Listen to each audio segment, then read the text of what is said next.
जब 50 साल का पुणे करार का धिक्कार का कार्यक्रम हुआ था, उस समय काशीराम जी ने चमचा एज नाम का किताब लिखा था अंग्रेजी में।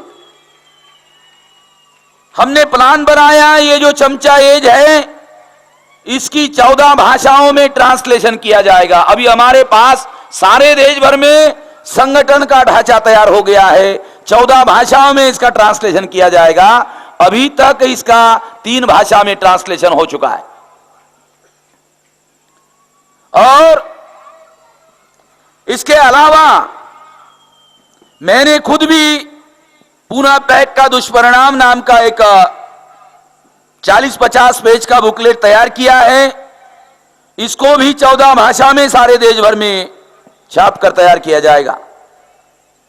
इसके अलावा इसकी लाखों सीडीज जो है, सीडी बनाकर सारे देश भर में, लाखों सीडी बनाकर सारे देश भर में दिखाने का, प्रोजेक्टर के द्वारा दिखाने का एक बहुत बड़ा विशाल कार्यक्रम साथियों हम लोगों ने बनाया। ये सारा कार्यक्रम बनाया जाएगा। लगभग साल भर में 1.5 करोड़ पर्चे, अभी ये जो कार्यक्रम हो रहा है उसके लिए हमने 5 लाख पर्चे सारे देश भर में वितरित किए।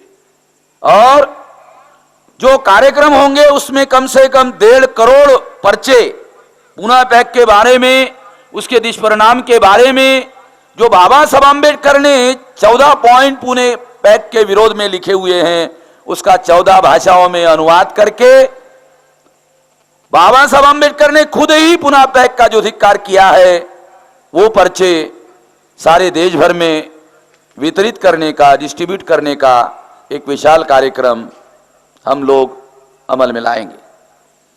साथियों, पूना पैक का धिक्कार हम लोग क्यों मना रहे हैं, इसके बारे में कुछ बातें मैं अपनी तरफ से भी, बहुत सारे वक्ताओं ने बहुत सारी बातें कही, मैं कुछ बातें आप लोगों को इसके संबंध में कहना चाहता हूं। साथियों, पूना पैक का संबंध जो है एक गवर्नेंस ऑफ द कंट्री के साथ में, ये कोई साधारण मामला नहीं है। पूना पैक का जो मामला है एक गवर्नेंस ऑफ द कंट्री से रिलेटेड है। हमारे बहुत सारे लोगों को यह जानकारी नहीं है ठीक से, अभी भी ठीक से पूना पैक के बारे में लोगों को सही समझ नहीं है। सूचनाएं अवेलेबल है मगर समझ नहीं है। इंफॉर्मेशन का होना और जानकार होना और समझदार होना दो अलग अलग बातें हैं। हर जानकार आदमी समझदार हो जरूरी नहीं है, हर जानकार आदमी समझदार हो आवश्यक नहीं है। जानकारी होने के बाद भी समझदारी होगी ऐसा नहीं कहा जा सकता। इसलिए इसके बारे में कुछ बातें, ताकि हमारे लोगों को इसके बारे में समझ हो, कुछ बातें साथियों मैं आप लोगों को समझाना चाहता हूं। साथियों, जब अंग्रेज भारत में आए थे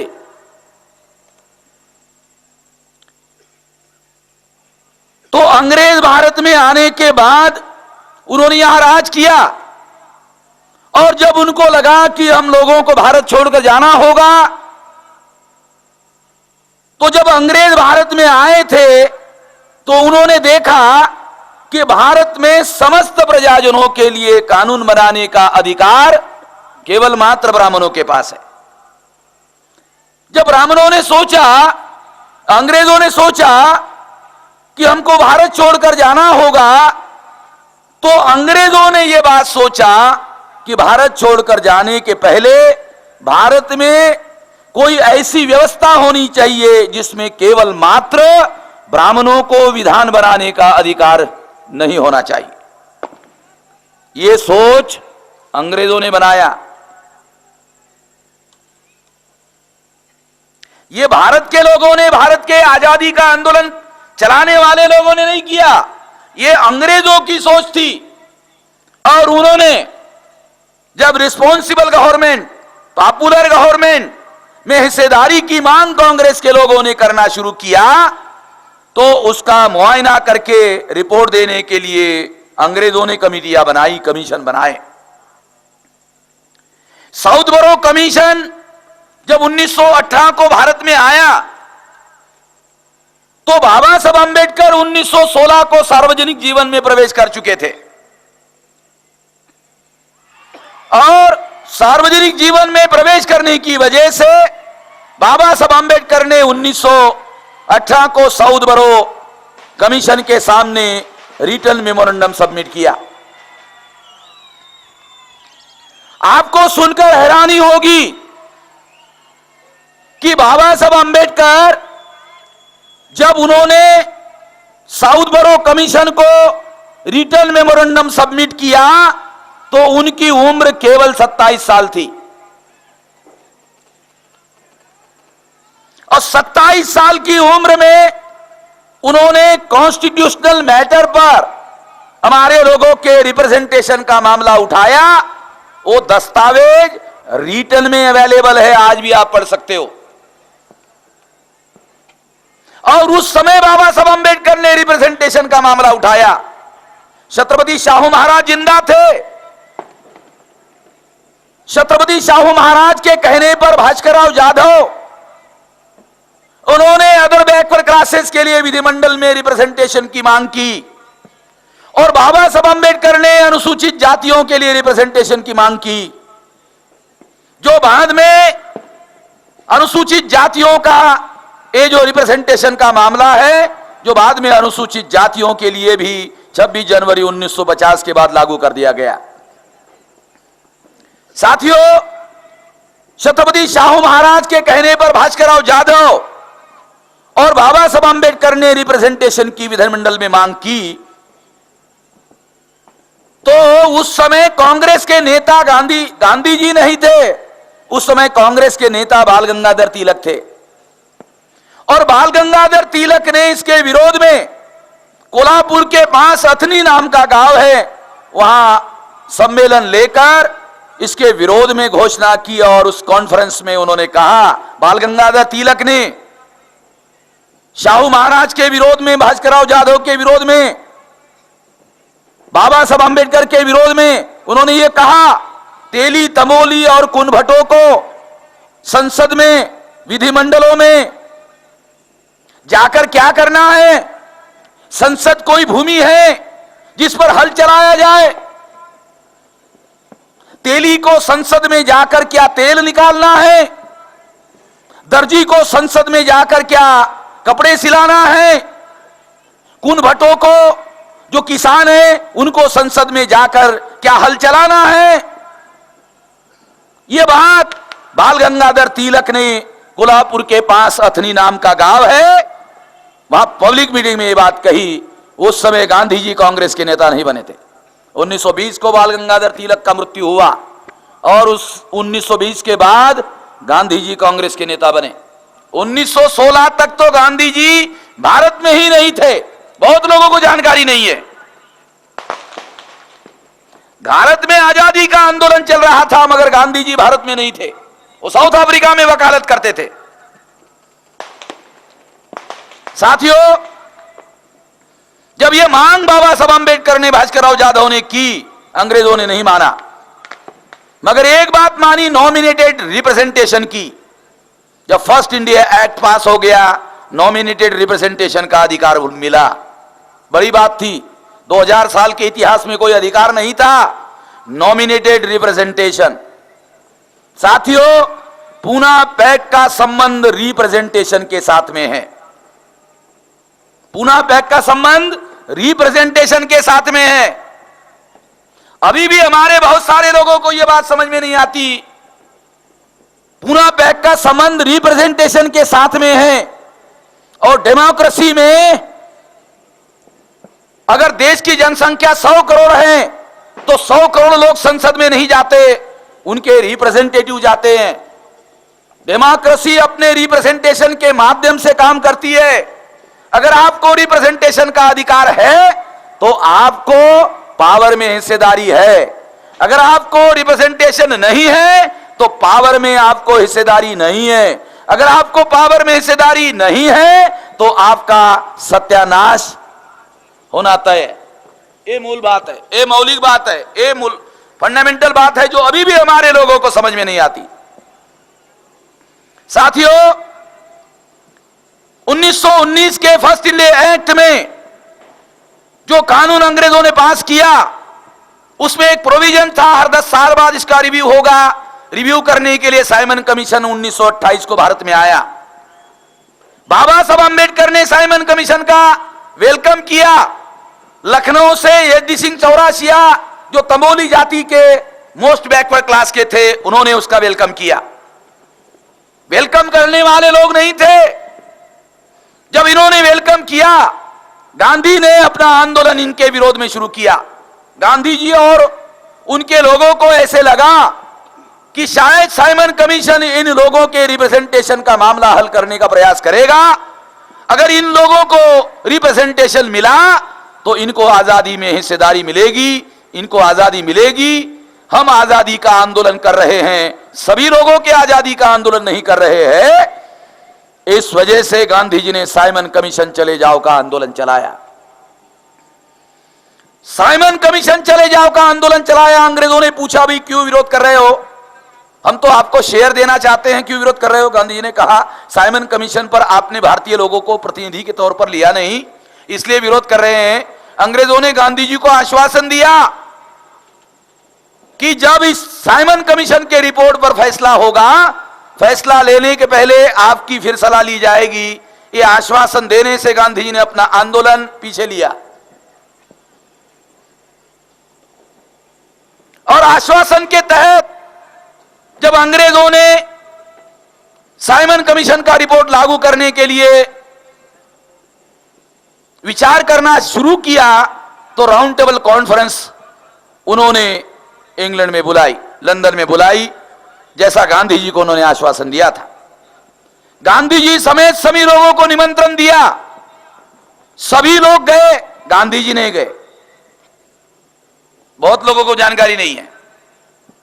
फर्स्ट राउंड टेबल कॉन्फ्रेंस में गांधी जी नहीं गए क्योंकि गांधी जी को यह लगा कि सपोर्ट करने वाले लोग तो भारत में हैं, अगर मैं वहां जाके विरोध करूंगा तो इंग्लैंड में तो कोई सपोर्ट करने वाला नहीं है, तो मेरा कोई सुनने वाला नहीं है, जाने का कोई मतलब नहीं है। गांधी जी नहीं गए। फर्स्ट राउंड टेबल कॉन्फ्रेंस का रिपोर्ट पब्लिश हुआ और फाइनल डिसीजन लेने के लिए अंग्रेजों ने सेकंड राउंड टेबल कॉन्फ्रेंस बुलाया। दोबारा गांधी जी को नहीं बुलाया। कांग्रेस को लेटर लिखा कि अपना प्रतिनिधि भेजो। कांग्रेस ने दोबारा गांधी जी को ही प्रतिनिधि बनाया। गांधी जी दोबारा राउंड टेबल कॉन्फ्रेंस में गए। जाने के पहले उन्होंने बाबा साहब अंबेडकर को बॉम्बे में अपने यहां चर्चा करने के लिए बुलाया।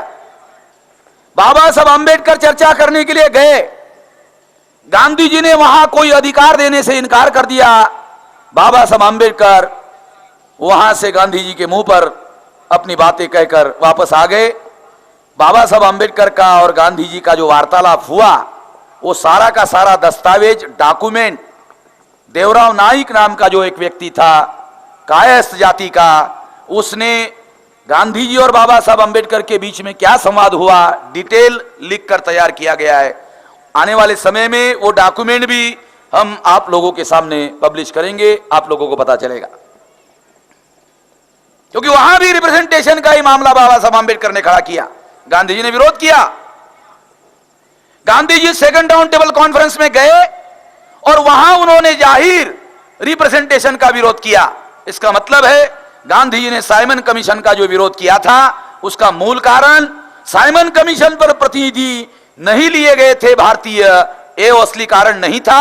असली कारण वो हमारे लोगों को रिप्रेजेंटेशन कहीं ना दे, इस वजह से गांधी जी ने विरोध किया था। और ये बात राउंड टेबल कॉन्फ्रेंस में गांधी जी को खुलकर कहनी पड़ी। गांधी जी ने वहां ओपनली कहा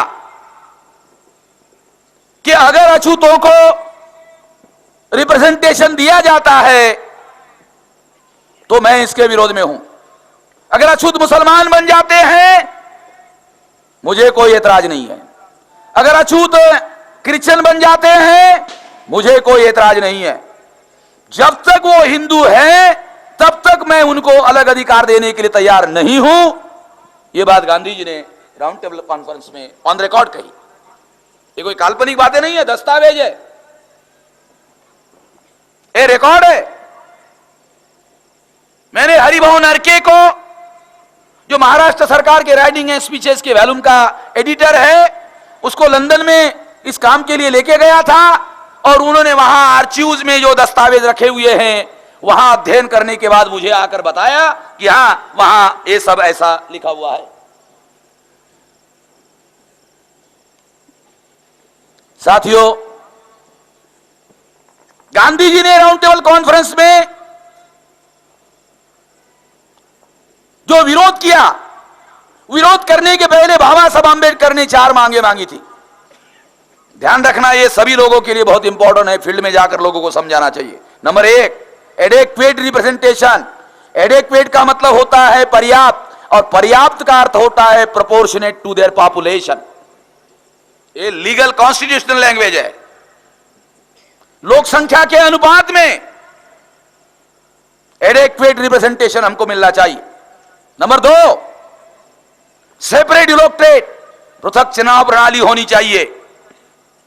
नंबर 3, ड्वेल वोटिंग, 2 बार वोट का अधिकार होना चाहिए। एक बार हमारे अनुसूचित जाति जनजाति के लोगों को अपने प्रतिनिधि चुनने के लिए, और दूसरा वोट स्वर्ण हिंदुओं के प्रतिनिधि चुनने के लिए, ताकि गांधी जी जैसा कहते हैं कि इससे हिंदू समाज का विभाजन हो, हिंदू समाज का विभाजन होगा। 2 बार वोट देने से हम लोग स्वर्ण हिंदुओं को जनरल कैटेगरी के एरिया में वोट देने का काम करेंगे, इससे हिंदू समाज का विभाजन नहीं होगा, इसलिए 2 बार वोट देने का अधिकार हो। साथियों, एक ड्वेल वोटिंग का अधिकार। चौथा अधिकार, चौथी बात बाबा साहब आंबेडकर ने उठाई थी, एडल्ट फ्रेंचाइज, प्रौढ़ मताधिकार। इंग्लैंड में भी प्रौढ़ मताधिकार नहीं था, वहां भी टैक्स देने वाले और पढ़े लिखे लोगों को वोट का अधिकार था। 1917 के बाद वहां एडल्ट फ्रेंचाइज का आंदोलन चला। उसके बाद इंग्लैंड में एडल्ट फ्रेंचाइज, प्रौढ़ मताधिकार, हर 21 साल की उम्र के व्यक्ति को वोट का अधिकार हो। यह मामला जब वहां चला तो बाबा साहब आंबेडकर ने एडल्ट फ्रेंचाइज का मामला उठाया। बाबा साहब आंबेडकर जानते थे कि हमारे लोगों के पास प्रॉपर्टी नहीं है, हमारे लोगों के पास में एजुकेशन नहीं है। अगर प्रॉपर्टी और टैक्स और एजुकेशन को वोट का आधार बनाया गया होता तो हमारे लोगों को वोट का अधिकार नहीं मिलता, और इसलिए बाबा साहब आंबेडकर ने अनुसूचित जाति जनजाति, अदर बैकवर्ड क्लास, ये जो समस्त वर्ग है, और इन वर्गों से धर्म परिवर्तित जो मुसलमान हैं, सिख है, बुद्धिस्ट है, ईसाई है, उन लोगों के लिए भी एडल्ट फ्रेंचाइज का जो मामला उठाया था।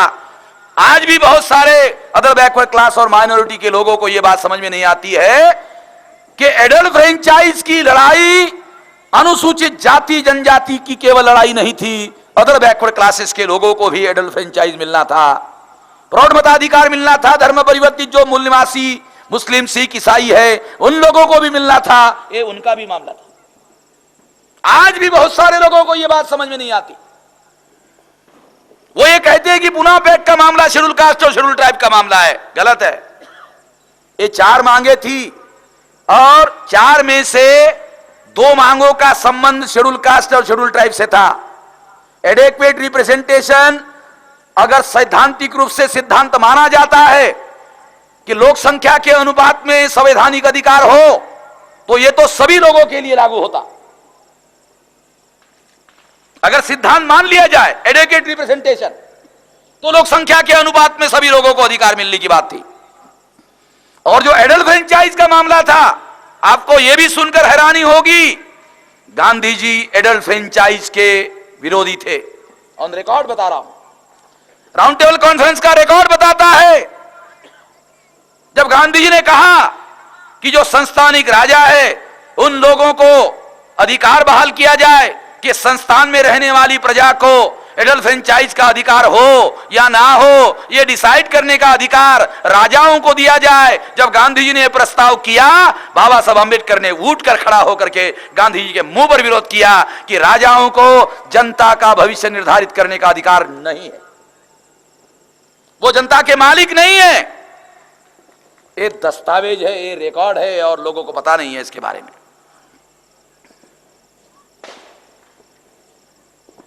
अदर बैकवर्ड क्लासेस के लोगों को ये जो बातें हैं, ये बातें जानकारी नहीं है। भास्करराव जाधव जो छत्रपति शाहू महाराज के यहां काम करते थे, उन्होंने एडल्ट फ्रेंचाइज के बारे में बाबा साहब अंबेडकर ने जो स्टैंड राउंड टेबल कॉन्फ्रेंस में लिया था, भास्करराव जाधव उनका समर्थन कर रहे थे, क्योंकि बाबा साहब अंबेडकर अदर बैकवर्ड क्लासेस के तरफ से ये जो चौथे नंबर की मांग थी, इसका संबंध अदर बैकवर्ड क्लासेस के साथ में था, क्योंकि अदर बैकवर्ड क्लासेस के साथ में अनटचेबिलिटी का डोगमा लगा हुआ नहीं था। अनुसूचित जाति और जनजाति के लिए, अनुसूचित जाति के लिए अनटचेबिलिटी, आदिवासियों के लिए सेग्रीगेशन, ये समस्याएं थी, मगर ओबीसी के लिए अनटचेबिलिटी और सेग्रीगेशन नहीं था। अगर इन लोगों को केवल मात्र एडल्ट फ्रेंचाइज अगर मिल जाता तो संख्या के अनुपात में ये लोग शासनकर्ता, राज्यकर्ता, रूलिंग क्लास बन सकते हैं। ये जो बात बाबा साहब अंबेडकर ने सोची थी, वो बात आज सच साबित हुई। लगभग हर प्रांत का मुख्यमंत्री बैकवर्ड क्लास का है। ये जो बात बाबा साहब अंबेडकर ने 1932 में उठाई थी, मेरे ख्याल से इसके बारे में अभी तक कोई इसकी व्याख्या नहीं कर रहा है।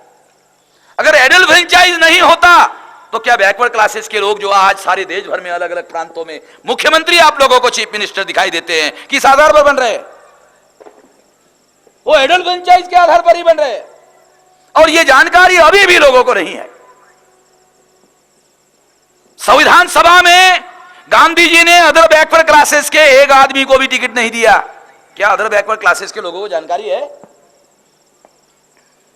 ये जानकारी नहीं है। ये चार बातें बाबा साहब अंबेडकर ने राउंड टेबल कॉन्फ्रेंस में उठाई थी। गांधी जी ने इसका विरोध किया, खास तौर पर सेपरेट इलेक्टोरेट का विरोध किया, मगर गांधी जी ने जितनी दलीलें दी, बाबा साहब अंबेडकर ने अंग्रेजों के सामने बढ़िया अंग्रेजी में, गांधी जी भी बैरिस्टर थे, मैट्रिक बैरिस्टर थे, बाबा साहब अंबेडकर ग्रेजुएट बैरिस्टर थे, गांधी जी मैट्रिक बैरिस्टर थे, बहुत लोगों को जानकारी नहीं है। बाबा साहब अंबेडकर ग्रेजुएट बैरिस्टर थे। एक एक मुद्दे का बाबा साहब अंबेडकर ने गांधी जी के मुंह पर अंग्रेजों के सामने जवाब दिया। जज अंग्रेज थे, ध्यान रखने की बात है, जज अंग्रेज थे। अंग्रेजों ने प्रिवी काउंसिल के बारे में कलकत्ता में फैसला किया था कि प्रिवी काउंसिल का कोई भी चेयरमैन ब्राह्मण नहीं हो सकता। क्यों नहीं हो सकता? क्योंकि कोई भी ब्राह्मण के पास जुडिशियस कैरेक्टर नहीं है, ये अंग्रेज कहते थे। इसलिए प्रिवी काउंसिल का चेयरमैन, उन्होंने रूल बनाया था कि कोई भी ब्राह्मण प्रिवी काउंसिल का चेयरमैन नहीं बन सकता, क्योंकि ब्राह्मण के पास जुडिशियस कैरेक्टर नहीं है, वो जज बनने के लिए लायक नहीं है, क्योंकि उसके अंदर जुडिशियस कैरेक्टर जो होना चाहिए वो नहीं है। उस समय अंग्रेज जज थे। एक एक बिंदुवार जब बाबा साहब अंबेडकर ने गांधी जी का मुंह तोड़ जवाब दिया, गांधी जी के पास कोई जवाब नहीं था। अंग्रेजों को बाबा साहब अंबेडकर की बात मानने के लिए कोई विकल्प नहीं था। इसलिए गांधी जी ने अपना ब्रह्मास्त्र निकाला। उनके पास भी एक ब्रह्मास्त्र था।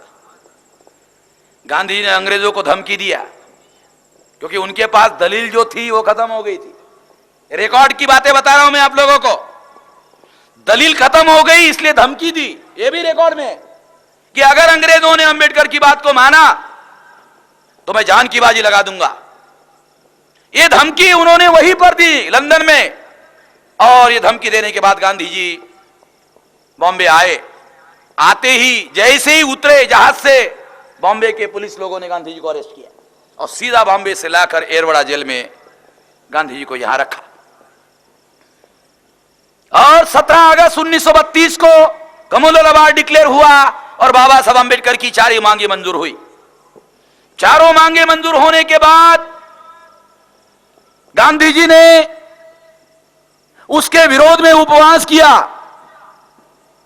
देखो कितनी आश्चर्यजनक बात है। आप लोगों को इतिहास वाले पढ़ाते हैं कि गांधी जी का आंदोलन सभी लोगों के आजादी का आंदोलन था। आप लोगों को इतिहास पढ़ाने वाले लोग पढ़ाते हैं कि गांधी जी का आंदोलन सभी लोगों के आजादी का आंदोलन था। अगर यह सच है तो गांधी जी को बाबा साहब अंबेडकर के द्वारा अंग्रेजों से लड़ झगड़ कर जो अधिकार हासिल किए थे उसके विरोध में गांधी जी को उपवास नहीं करना चाहिए था। अगर गांधी जी का आंदोलन सभी लोगों के आजादी का आंदोलन था, अगर यह सच था, मगर यह सच नहीं था। गांधी जी का आंदोलन सभी लोगों के आजादी का आंदोलन नहीं था और इस वजह से गांधी जी ने बाबा साहब अंबेडकर के द्वारा लड़ झगड़ कर जो अधिकार हासिल किए थे उसके विरोध में गांधी जी ने उपवास किया। अंग्रेज जो हमारे देशवासी नहीं थे, जो हमारे देश को गुलाम बनाने वाले थे, उन्होंने हमको अधिकार दिया और दिए हुए अधिकार गांधी जी ने छीन लिया। जिन अंग्रेजों को विदेशी कहा जाता है उन्होंने अधिकार दिया, जिस गांधी को देशी कहा जाता है उन्होंने अधिकार छीन लिया। है हमारे लोगों को पता है इसके बारे में? कुछ है कोई जानकारी हमारे लोगों को? किसी किस्म की कोई जानकारी हमारे लोगों को नहीं है। इसलिए साथियों, ये जो गांधी जी ने उपवास किया और उपवास के दबाव की वजह से बाबा साहब अंबेडकर के विरोध में गांधी जी ने उपवास किया, जान की बाजी लगाई। और जब बाबा साहब अंबेडकर के ऊपर पूना पैक्ट थोपा, बाबा साहब अंबेडकर ने खुद लिखा कि मैंने पूना पैक्ट पर इसलिए साइन किया क्योंकि गांधी ने इसके लिए कोयर्शन, जबरदस्ती की। गांधी ने कोयर्शन, जबरदस्ती की, लिखा हुआ है। आपको बाबा साहब अंबेडकर के शब्द अगर पढ़कर सुनाया जाए तो समझा दे दो, उसमें अंग्रेजी वाला। अगर बाबा साहब अंबेडकर के शब्द अगर आपको पढ़कर सुनाया जाए तो आपको पता चलेगा कि यह बात उन्होंने जबरदस्ती की है। यह बात उन्होंने खुद बाबा साहब अंबेडकर ने लिखी हुई है और इससे ये पता चलता है।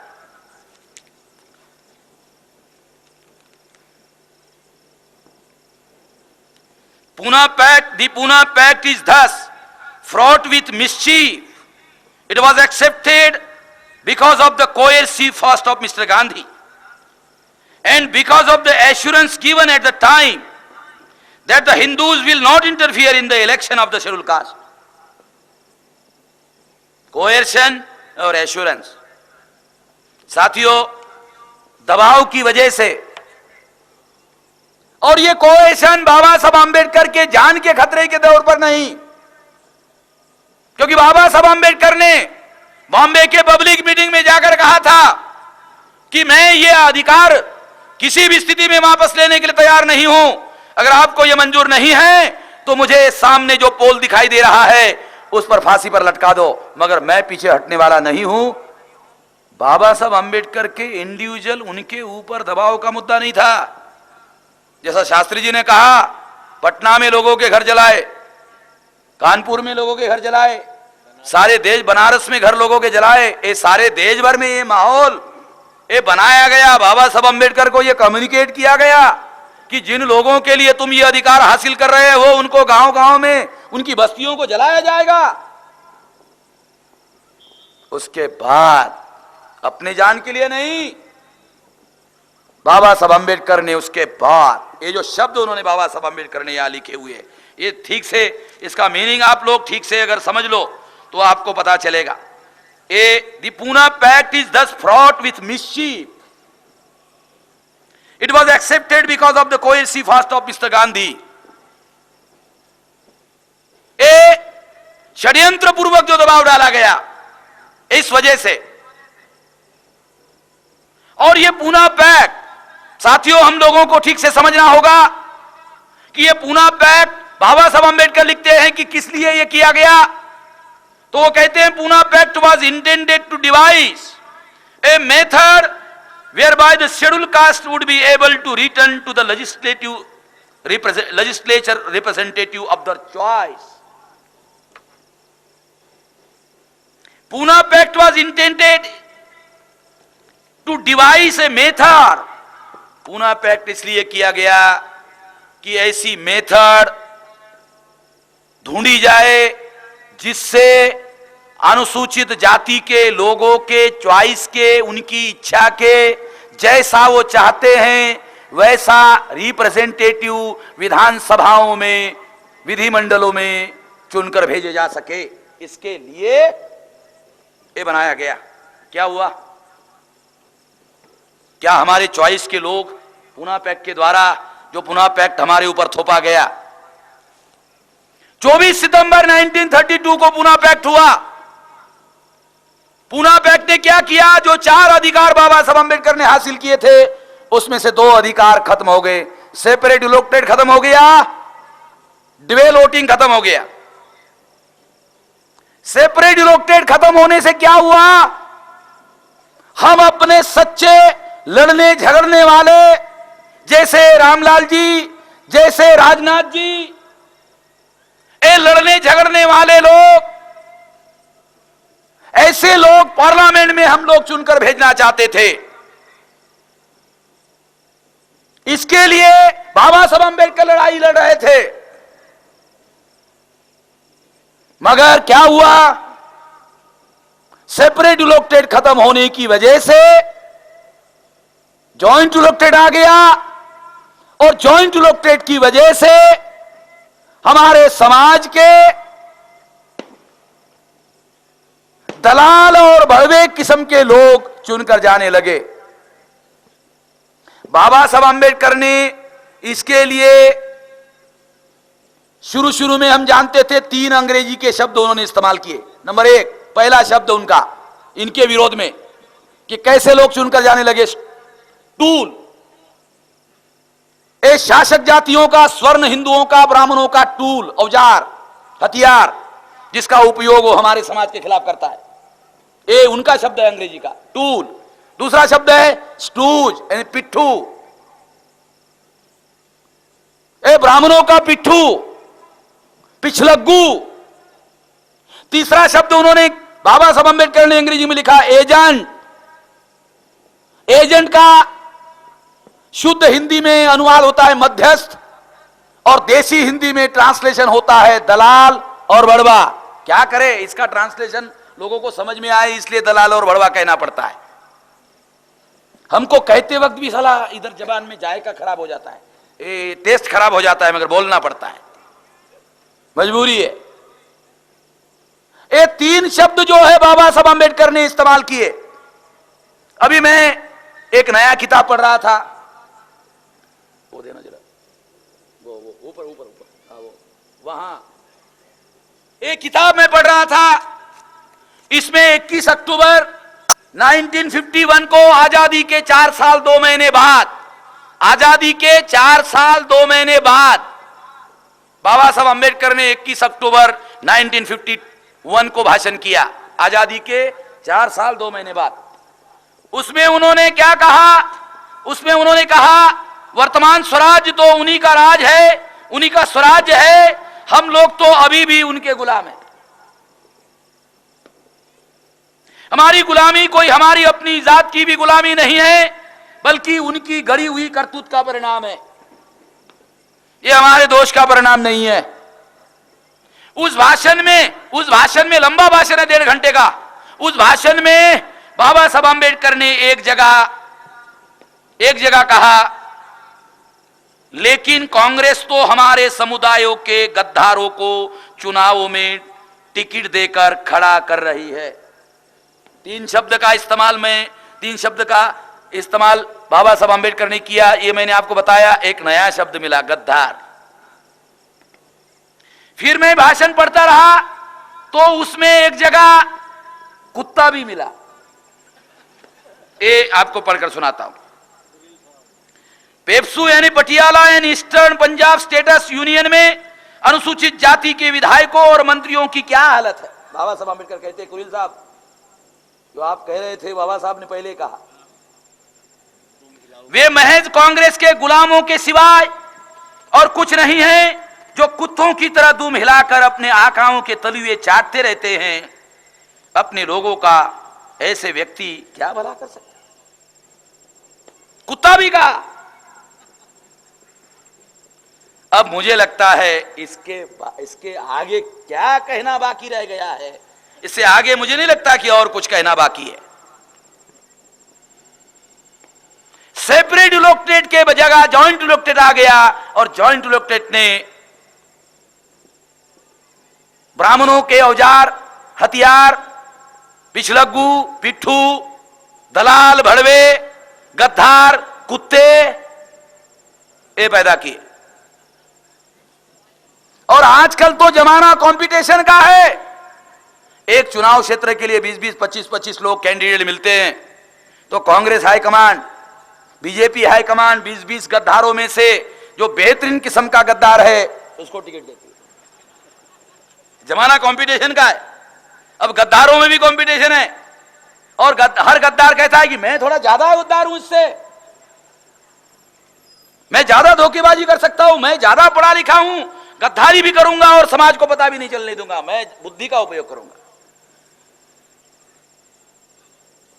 साथियों, इस तरह से जॉइंट इलेक्टोरेट आने की वजह से सेपरेट इलेक्टोरेट खत्म हो गया और इस तरह से लोग आ गए। दूसरा जो ड्यूअल वोटिंग का अधिकार है, 2 बार वोट देने का अधिकार, इसका क्या परिणाम हुआ? 2 बार वोट देने के अधिकार का परिणाम क्या हुआ? एक बार वोट देने से हम अपने प्रतिनिधि चुनकर भेजते और हमारे 119 लोग चुनकर चले जाते, हमारा मामला खत्म। अभी दूसरी बार जो वोट देने का अधिकार होता तो उससे क्या होता? उससे बैकवर्ड क्लासेस के लड़ने झगड़ने वाले लोग चुनकर भेजते और जो ब्राह्मण क्षत्रिय वैश्य है वो केवल ऐसे ही लोग चुनकर भेजते जो संसद में हमारे हक की बात करेंगे, उनको हम चुनकर भेजेंगे।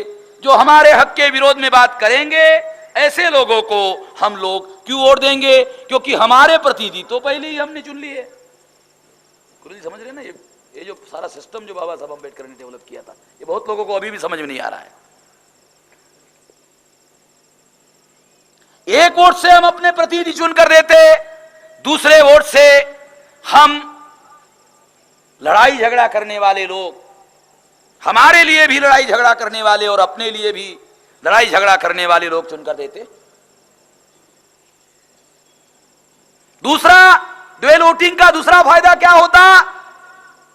जो ब्राह्मण हमारे पास वोट मांगने के लिए आता, क्षत्रिय आता, वैश्य आता, हम उसको कहते भाई तुमने अनटचेबिलिटी निर्माण की, तुम ऐसा करो 15 दिन के बाद आ जाओ, 15 दिन में अनटचेबिलिटी खत्म कर दो और फिर हमारे पास वोट मांगने के लिए आ जाओ, तुमको दे देंगे।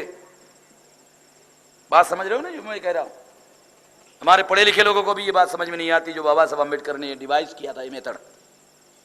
हम उन ब्राह्मणों को, क्योंकि अनटचेबिलिटी उन लोगों ने निर्माण की, अगर वो हमारा वोट मांगने के लिए आते, हम उनको कंडीशन लगाते भाई ये अनटचेबिलिटी खत्म कर दो, खत्म करेंगे तो आपको वोट देंगे, क्योंकि हमने तो हमारे प्रतिनिधि चुन लिए, अब उनको अपने प्रतिनिधि चुनना है। जब उनको अपने प्रतिनिधि चुनना है तो हमारी कंडीशन मानने के अलावा उनके सामने कोई विकल्प नहीं था।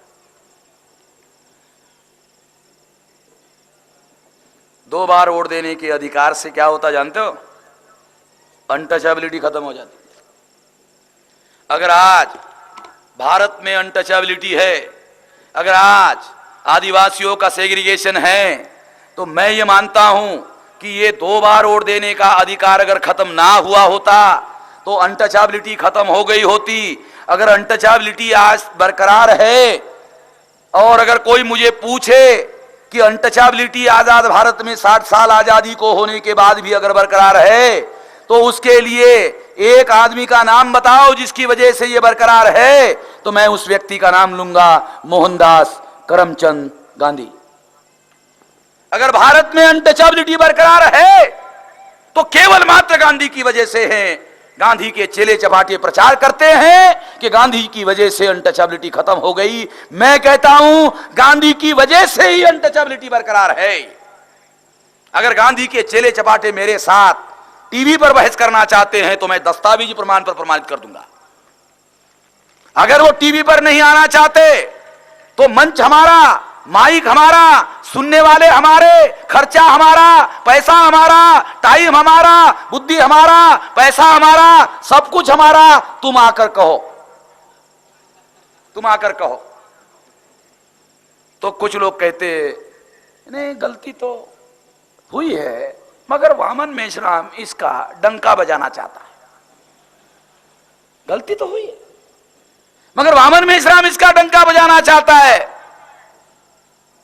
एक गड़े मुर्दे उखाड़ना चाहता है। मैंने कहा एक गड़े मुर्दे उखाड़ने का मामला नहीं है।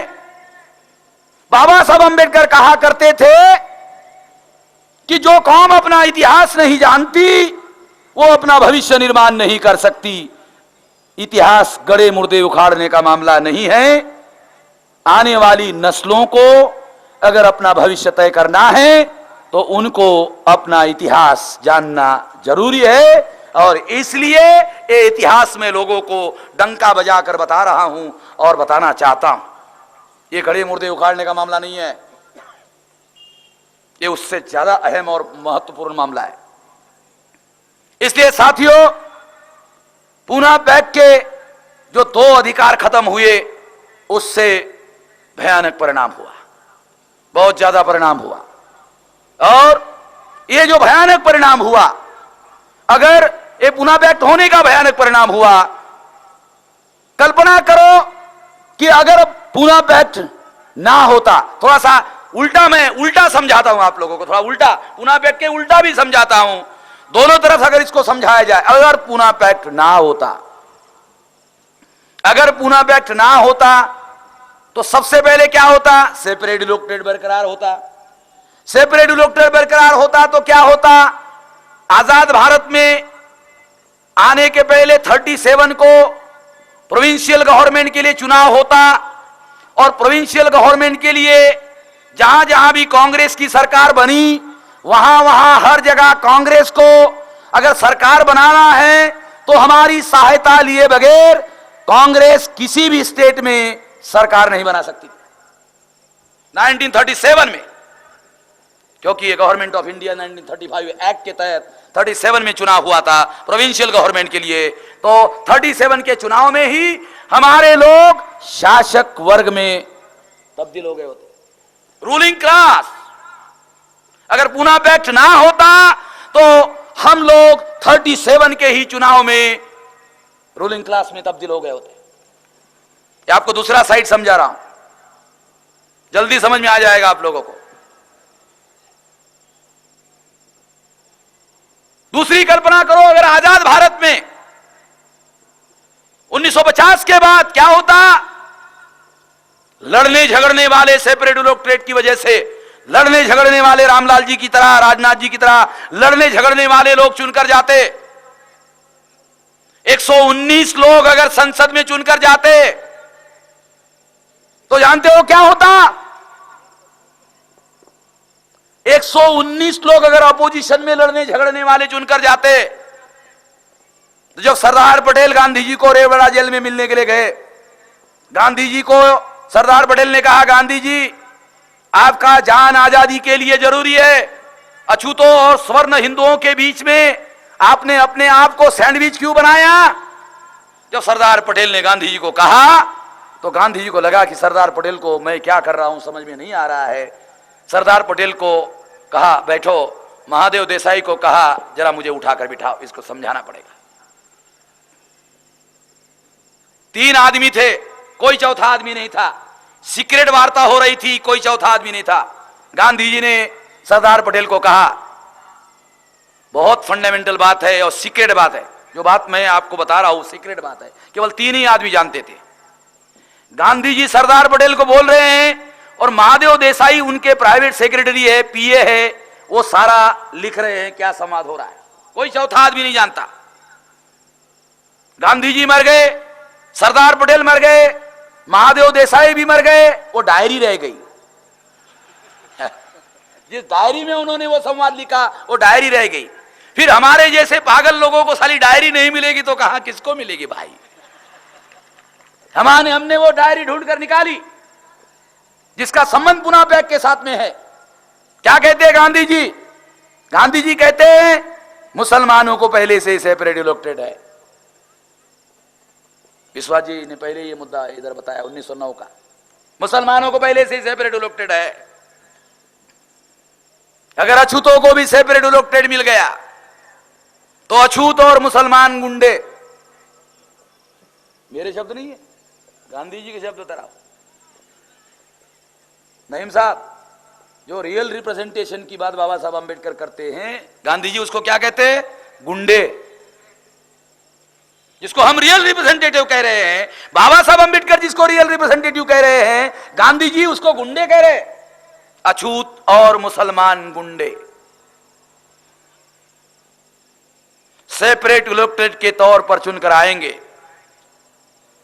और ये जब संसद में चुनकर जाएंगे लड़ने झगड़ने वाले लोग, तो सरदार पटेल तुमको दिख नहीं रहा, जल्दी ही देश आजाद होने वाला है और तुम लोग देश के हुक्मरान बनने वाले हो, और जब तुम हुक्मरान बनोगे तो ये लोग संसद में तुम्हारी सरकार चलने नहीं देंगे और तुम्हारा स्वर्ण हिंदुओं का अछूत और मुसलमान गुंडे कत्लेआम भी कर सकते हैं। ये वर्ड मेरा नहीं, गांधी जी का है, कत्लेआम। ये उस संवाद में, ये संवाद किसी और का लिखा हुआ डिस्टोर्टेड नहीं है। महादेव भाई देसाई जो गांधी जी का प्रिय पीए था उसने लिखा हुआ है। और ये बात अमेरिका की एलिनॉर जिलियट वो रिसर्च करने के लिए आई और उसने वो डायरी ढूंढकर निकाली, उसने अपने रिसर्च पेपर में ये लिखा, वो किताब हमारे पास में है, वो सारा संवाद उन्होंने दिया हुआ है।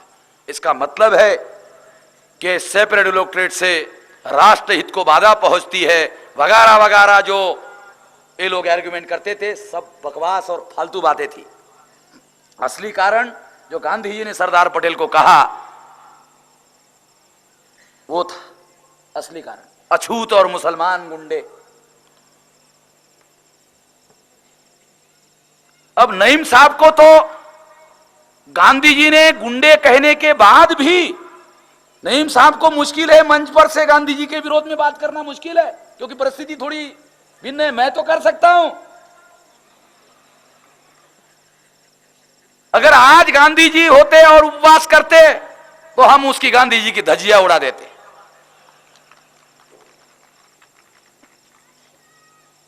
और कहते होने दो साला, सिविल वार होने दो, देख लेंगे। अभी भी क्या है, अभी क्या परिस्थिति मालूम है? हम पुनः पैक का डिनाउंस कर रहे हैं।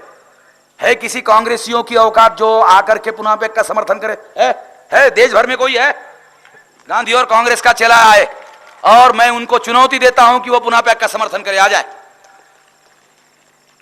वो क्या करते हैं? हमारे दलालों, हमारे भड़वों को, हमारे समाज में जो उन्होंने दलाल और भड़वे पैदा किए उन लोगों से आर्टिकल लिखवाते। इधर पुणे में भी लिखवाया। तो हम दलालों और भड़वों के साथ उलझना नहीं चाहते हैं, जिन्होंने दलाल और भड़वे पैदा किए हैं उनसे लड़ना चाहते हैं। हम दलालों के साथ में नहीं उलझना चाहते, भड़वों के साथ हम उलझना नहीं चाहते। हम तो उन लोगों के साथ लड़ना चाहते हैं जिन्होंने दलाल का व्यवस्था बनाई, भड़वों की व्यवस्था बनाई और जिन्होंने दलाल और भड़वे पैदा करने का कार्यक्रम शुरू किया। हम उन लोगों से लड़ना चाहते हैं, मगर वो सामने नहीं आते। हम तो कहते आ जाओ, अगर तुम्हारा पुनः पैक सही है आ जाओ, कहो अरे गांधी जी का तो समर्थन करो। कोई कांग्रेसी सारे देश भर में कहीं पर भी गांधी जी का समर्थन करने के लिए। साथियों, ये जो भयानक बात है, ये भयानक बात गांधी जी ने सरदार पटेल को कही, इससे सिद्ध होता है कि जो राष्ट्रहित वगैरह का जो मामला है ये बकवास था। साथियों, पूना पैक्ट के द्वारा सेपरेट इलेक्टोरेट और ड्वेल वोटिंग से जो परिणाम हमारे लोगों को भुगतना पड़ रहा है, वो परिणाम आज भी बहुत भयानक है।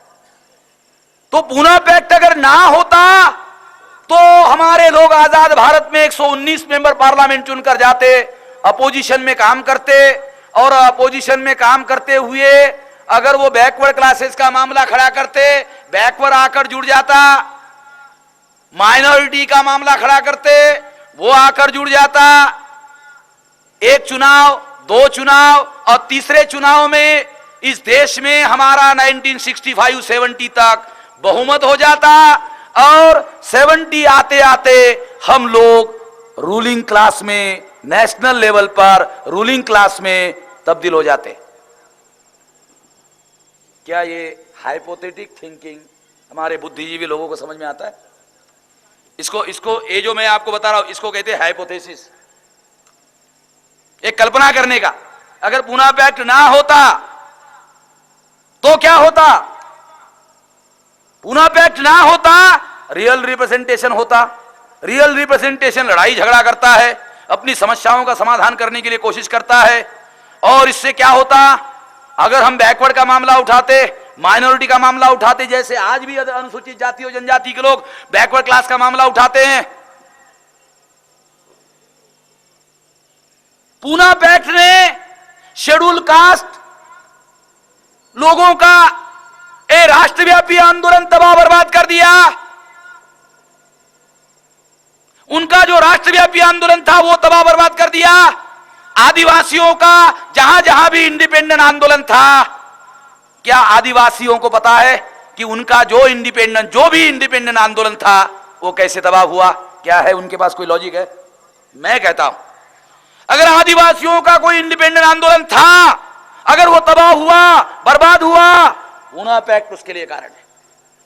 क्योंकि दलालों और भड़वों को हमारे लोगों ने प्रतिनिधि माना, और जो लड़ाई झगड़ा करने वाले थे वो चुनाव हारते रहे, और लोगों ने उनको मार्केट से आउट किया, और इस तरह से दलाल और भड़वे हमारे आंदोलन पर छा गए, और परिणामतः हमारे महापुरुषों का राष्ट्रव्यापी आंदोलन जो निर्माण किया गया था वो तबाह हो गया, बर्बाद हो गया।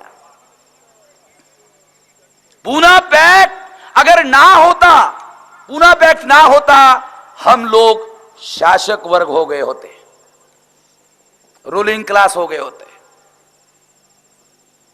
मगर साथियों, पूना पैक्ट हुआ, क्या क्या परिणाम हुआ?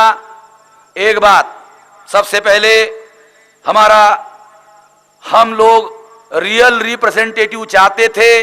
हमको दलाल, बड़वे, चमचे, स्टूज, पिछलग्गू, पिट्ठू, कुत्ते, गद्दार मिले।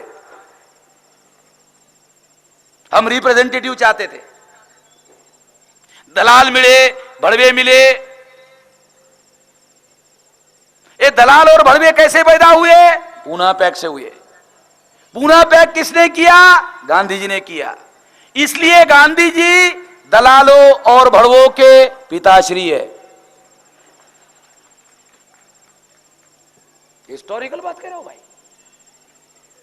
गांधी जी के पूना पैक्ट से दलाल भड़वे पैदा हुए, इसलिए गांधी जी दलालों और भड़वों के पिताश्री है।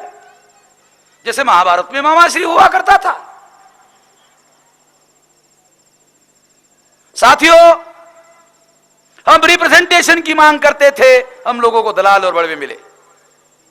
दूसरा मुद्दा, लोकतंत्र में बाबा साहब अंबेडकर का यहां उन्होंने लिखा हुआ एक सेंटेंस है अंग्रेजी का। उन्होंने लिखा, Poona pact disenfranchised our people.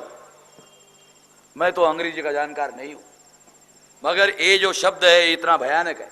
डिस्फ्रेंचाइज्ड our people. Constitution ने हमारे लोगों को वोट का अधिकार दिया, मगर बाबा साहब अंबेडकर कहते हैं कि ये पूना पैक्ट की वजह से हमारे वोट का अधिकार प्रभाव शून्य हो गया। अगर हमारा वोट का अधिकार प्रभाव शून्य हो गया तो हमारे लिए लोकतंत्र खत्म हो गया भाई। लोकतंत्र ही एक आशा होती है, खत्म हो गया। हम जिनको चुनना चाहते हैं उनको चुनकर नहीं ला सकते, और जिनको चुनना नहीं चाहते हैं वही चुनकर आते हैं। बाबा साहब अंबेडकर का यहां उन्होंने लिखा हुआ एक सेंटेंस है अंग्रेजी का, उन्होंने लिखा Poona pact disenfranchised our people. मैं तो अंग्रेजी का जानकार नहीं हूं, मगर ये जो शब्द है इतना भयानक है, डिस्फ्रेंचाइज्ड अवर पीपल। कॉन्स्टिट्यूशन ने हमारे लोगों को वोट का अधिकार दिया,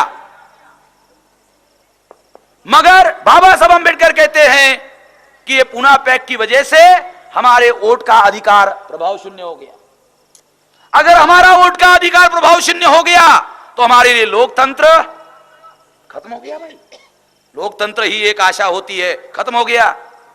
हम जिनको चुनना चाहते हैं उनको चुनकर नहीं ला सकते, और जिनको चुनना नहीं चाहते हैं वही चुनकर आते हैं। इसका मतलब हमारे वोट का वैल्यू जीरो हो गया। Poona pact disenfranchised our people. कितनी भयानक बात है किसी को पता? हमारे समाज का जो बुद्धिजीवी वर्ग है सोचता है इसके बारे में, कितनी भयानक बात है। डिस्फ्रेंचाइज कर दिया।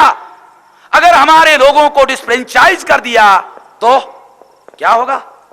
लोकतंत्र होकर भी क्या होगा? ये दूसरा भयानक परिणाम हुआ। तीसरा भयानक परिणाम क्या हुआ? रिप्रेजेंटेटिव ना होने की वजह से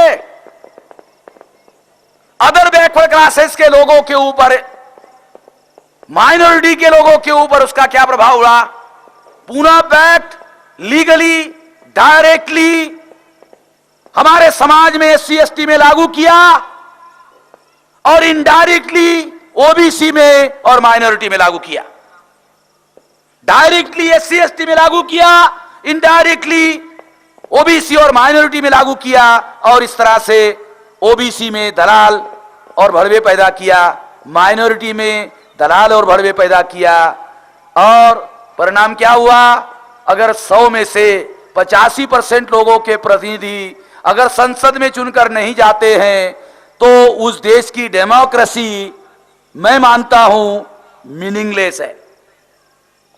जिस देश के 85% लोग उनके प्रतिनिधि संसद में चुनकर नहीं जा सकते, उस देश के 85% लोगों के लिए डेमोक्रेसी मीनिंगलेस है, उसका कोई मीनिंग नहीं है।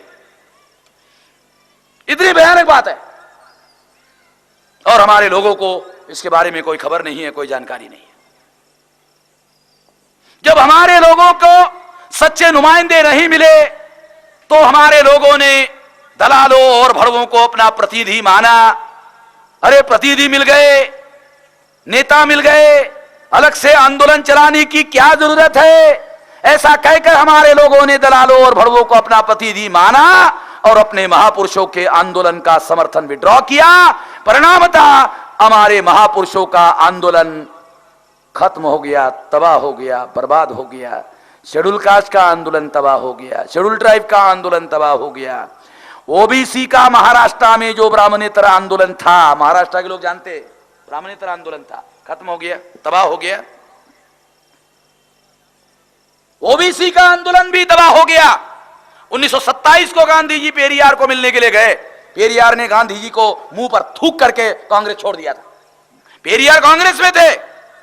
अगर पेरियार कांग्रेस नहीं छोड़ते तो तमिलनाडु में भी यह हालत वही होती, मगर तमिलनाडु में उन्होंने आंदोलन चलाया, वहां की परिस्थिति में परिवर्तन हुआ तो ब्राह्मणों ने दूसरी चाल चली। वहां उन्होंने जयललिता नाम के ब्राह्मण को डीएमके के आंदोलन में अंदर घुसा दिया और उसका विभाजन किया।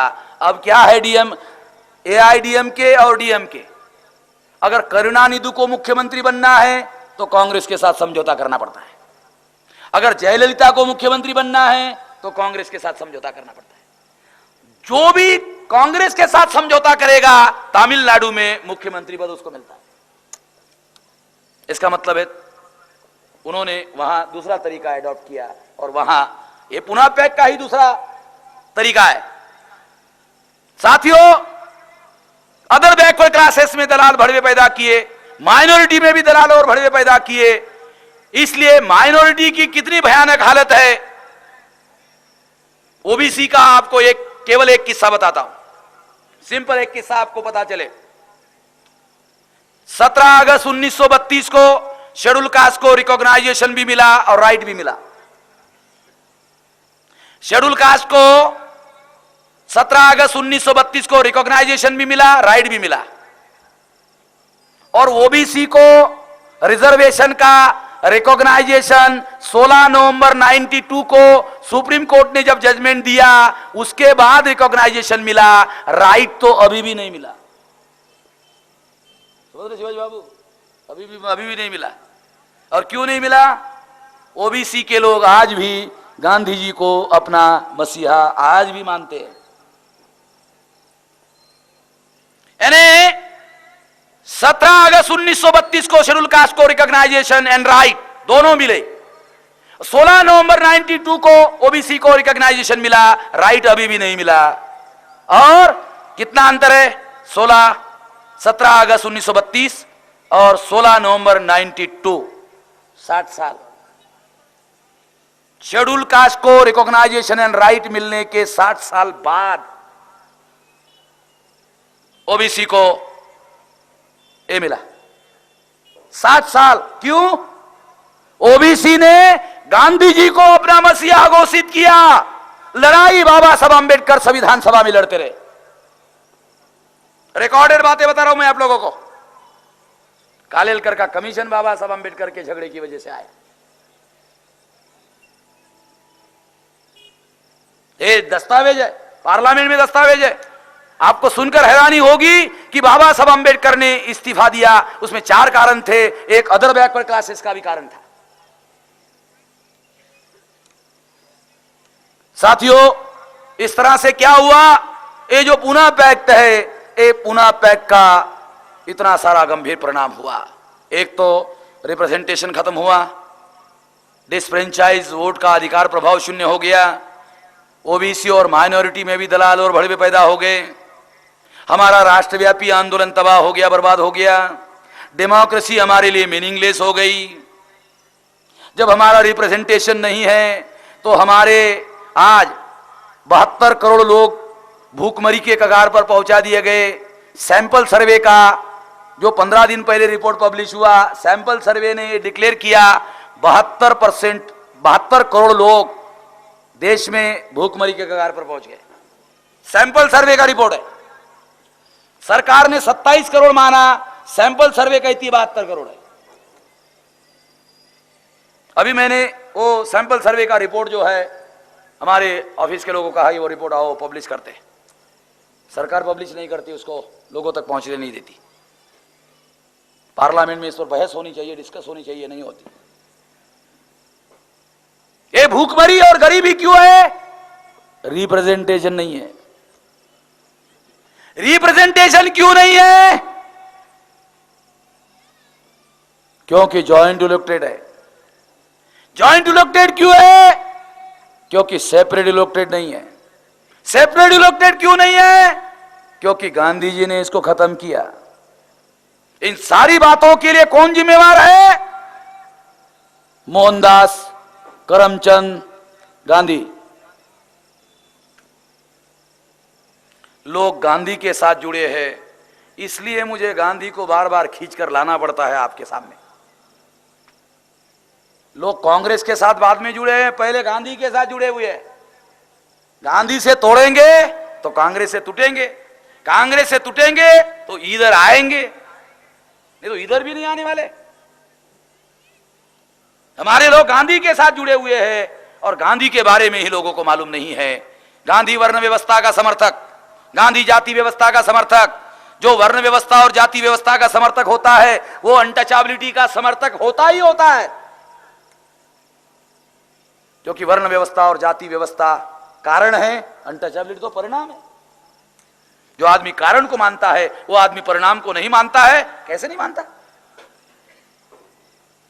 मानता ही है। इसलिए साथियों, पूना पैक्ट ने हमारे लोगों का, हमारे महापुरुषों का जो राष्ट्रव्यापी आंदोलन था वो तबाह और बर्बाद कर दिया।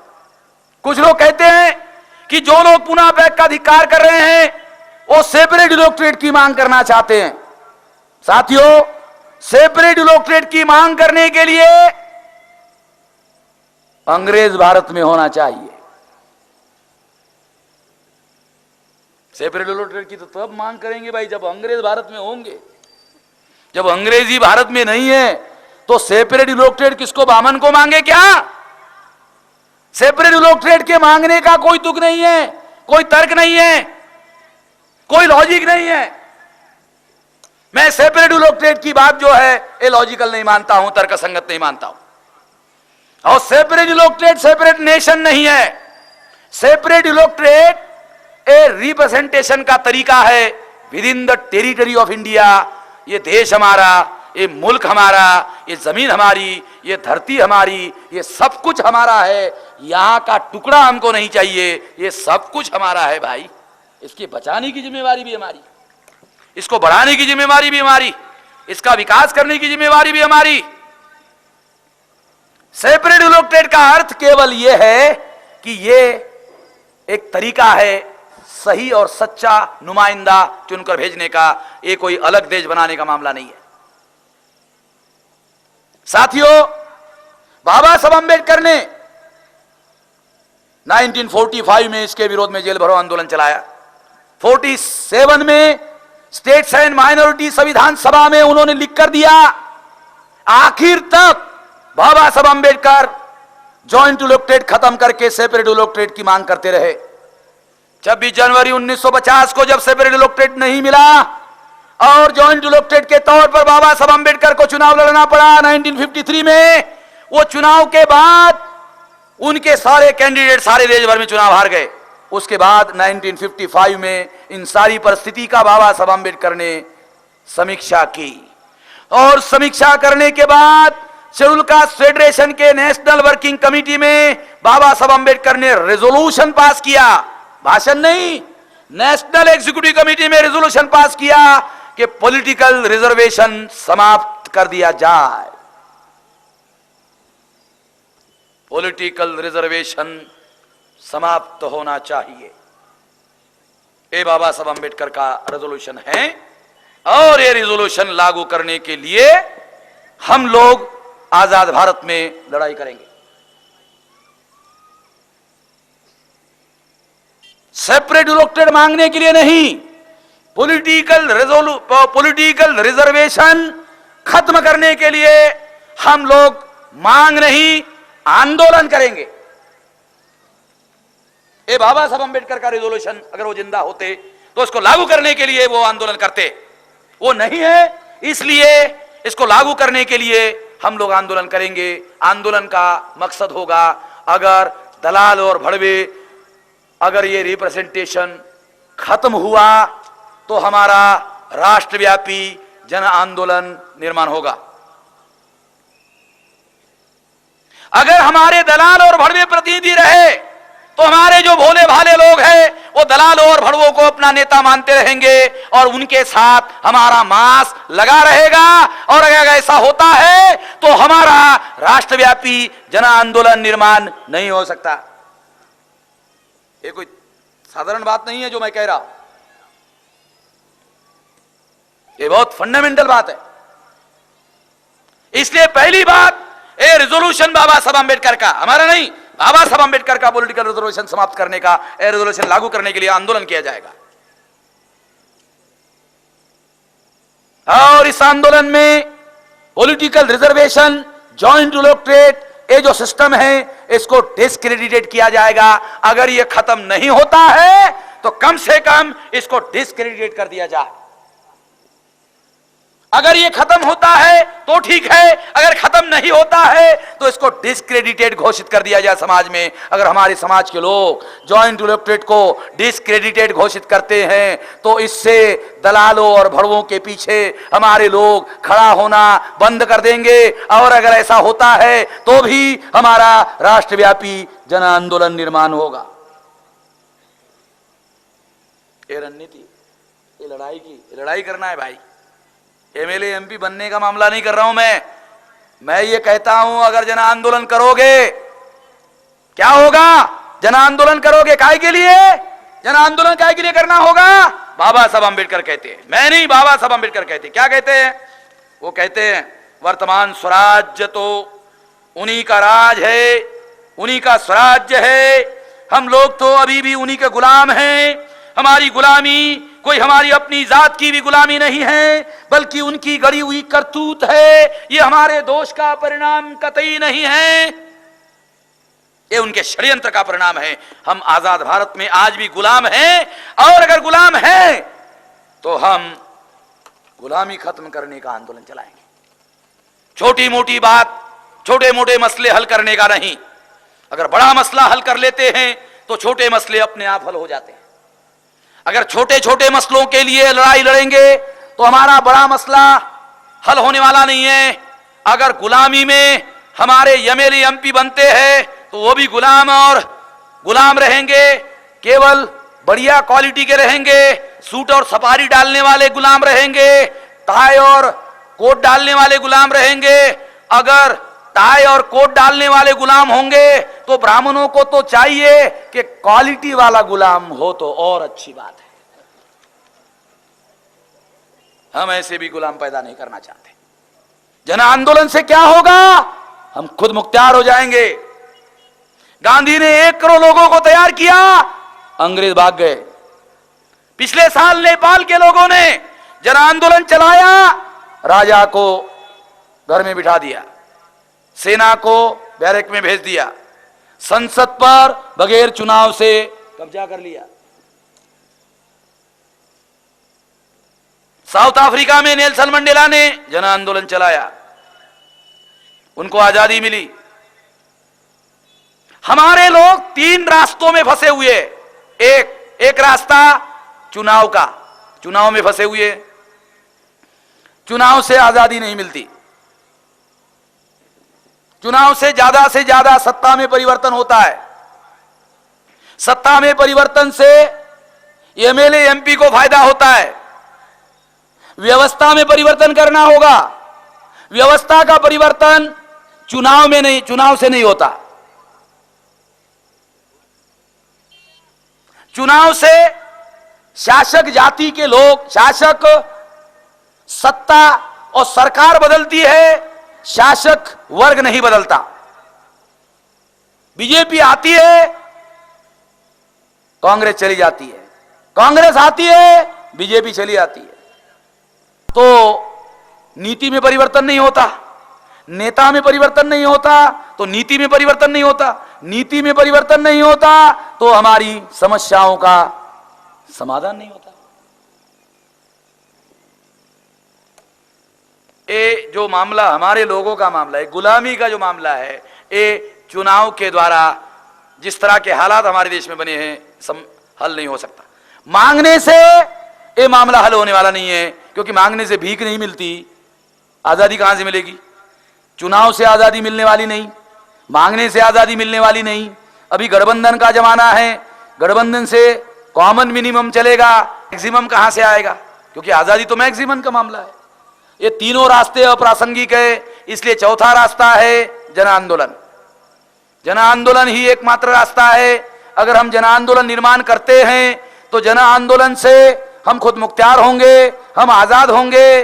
और अगर हम आजाद हो गए तो बोनस में सत्ता मिलेगी। अगर हम आजाद हो गए तो बोनस में सत्ता मिलेगी। जब गांधी को आजादी मिली तो बोनस में सत्ता मिली। चुनाव के पहले जवाहरलाल प्रधानमंत्री बना है, पता हमारे लोगों को? चुनाव 53 को हुआ, जवाहरलाल 46 को ही प्रधानमंत्री बना, बगैर चुनाव का। कैसे बना? जन आंदोलन। जन आंदोलन से, बगैर चुनाव से प्रधानमंत्री हो गया। जन आंदोलन करना होगा। जन आंदोलन से क्या होगा? सत्ता भी बदलेगी, व्यवस्था भी बदलेगी।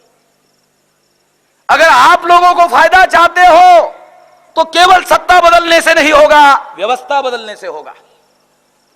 केवल सत्ता बदलने से जनता को फायदा होने वाला नहीं है, व्यवस्था बदलने से जनता को फायदा होने वाला है। इसलिए जनादेश व्यवस्था बदलने का चाहिए, और व्यवस्था बदलने का जनादेश जन आंदोलन से मिलता है। जन आंदोलन निर्माण करना होगा।